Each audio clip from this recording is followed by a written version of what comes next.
বন্ধুর লাশ নিয়ে অ্যাম্বুলেন্সে করে তার গ্রামের বাড়ি যাচ্ছি। সময় কাটানোর জন্য ফোনটা বের করলাম। ঠিক সেই মুহূর্তেই মোবাইলে একটা মেসেজ আসে। আমার সামনেই আমার প্রিয় বন্ধুটি কফিনের মধ্যে লাশ হয়ে পড়ে আছে। মেসেজ করেছে আমার সেই মৃত ফ্রেন্ডের গার্লফ্রেন্ড অবন্তী। আমি মেসেজগুলো পড়া শুরু করলাম। ফাহাদ, আমাকে মাফ করে দিও।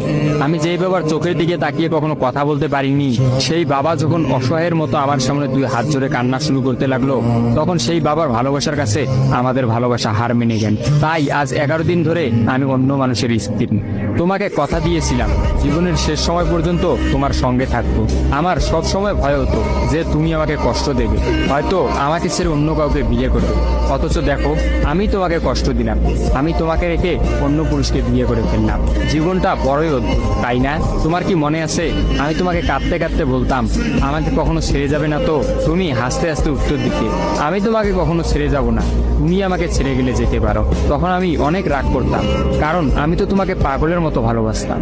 তুমি নেই এরকম কোনো পৃথিবী আমি কল্পনাও করতে পারতাম না। অথচ দেখো, আজ অন্য কেউ হচ্ছে আমার স্বামী। রোজ তার সাথে আমাকে ঘুমাতে হয়, ঘুম থেকে উঠে তার মুখটাই আমাকে দেখতে।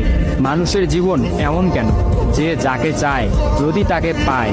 প্রকৃতির তাতে কি এমন আসে যায়? কেনই বা প্রকৃতি তাদেরকে কাঁদায়? হুট করেই সবকিছু হয়ে গেছিল, তাই আমি ইচ্ছে করেই তোমার সাথে যোগাযোগ বন্ধ করতেই আমার নাম্বারটা বন্ধ করলাম। বিয়ের দিন ভাইয়ের ফোন হাতে নিয়ে আমার ফেসবুক আইডিটাও ডিলিট করে দিলাম। তুমি অনেক কষ্ট পেয়েছো আমি জানি, যার সঙ্গে সারা জীবন কাটাবো ভেবেছিলাম তাকেই শেষমেশ কষ্ট দিলাম।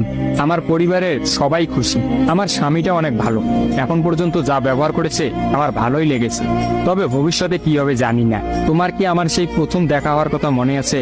তবে সেটাই যে প্রথম দেখার, সেটাই যে শেষ দেখা হবে, এটা কখনোই ভাবতে পারি। আসলে মানুষের চিন্তার বাইরে যে কত কিছুই ঘটে, তাই না? সেদিন আমি তোমার সাথে 3 ঘন্টা ছিলাম, কিন্তু সেই 3 ঘন্টায় কেউ কাউকে স্পর্শও করিনি। কিন্তু তুমি যখন আমাকে তোমার রিক্সায় তুলে নিতে তোমার হাতটা বাড়িয়ে দিলে, তখন আমি তোমার হাতটা প্রথম স্পর্শ করেছিলাম। বিশ্বাস করো, সেদিন আমার কিছুতেই তোমার হাতটা ছাড়তে ইচ্ছা করছিল না। তোমার ঘরে আমার জন্য কিনে রাখা শাড়িগুলো নিশ্চয়ই এখনো আছে। আচ্ছা, আমি তো এখন আর তোমার নই, ওই শাড়িগুলোকে আমি পাবো? তোমার তো যখনই কোনো শাড়ি পছন্দ হতো তুমি কিনে রেখে দিতে, আমি বলতাম বিয়ের পর সবগুলো একসঙ্গে নেব। দেখো, আজ আমি বিবাহিত, কিন্তু আমার স্বামী তুমি নও। আমি এমনটা কখনোই চাইনি। নিজের পছন্দের একটা মেয়েকে বিয়ে করে নিও, তারপরে শাড়িগুলো তাকে দিয়ে দিই। মেয়েরা শাড়ি কতটা পছন্দ করে তা কি তুমি জানো?